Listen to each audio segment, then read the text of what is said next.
Niyet менен жамандыкты жакшылыкка, жакшылыкты жамандыкка айландырып кое турган сыйкырдуу керемет бул ниет менен болот.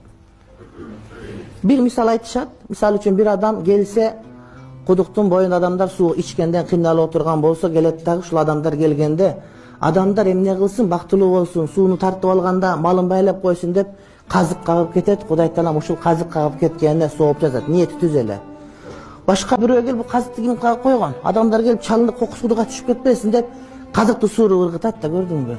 Ниетинде буга дагы сооп жазылат. Демек бир эле амалды жакшыны жамандыкка, жаман жакшыга айландырып кое турган сыйкырдуу күч бул уматта бир турган ниетте турат. Амалдын дурустугу ниетке байланыштуу. Туура ниетсиз хижрат туристтик сапар болуп эсептелет. Туура ниетсиз жихад чабуулчулук болуп эсептелет. Туура ниетсиз ажылык алдамчы саякат болуп эсептелет. Туура ниетсиз намаз гимнастика болуп эсептелет. Туура ниетсиз орозо диета деген сөз болот. Адамдар намаз окуу десе караганда жакшы экен, гимнастика болот экен да окуп атам деген абушкаларды көрүп жүрөбүз. Ниет жок деген сөз. Орозо десе диетага жакшы экен, эл менен кошо кармап коет экенсиң дегендер бар. Булардын бардыгынын ибадатына эч кандай кабар жок деген.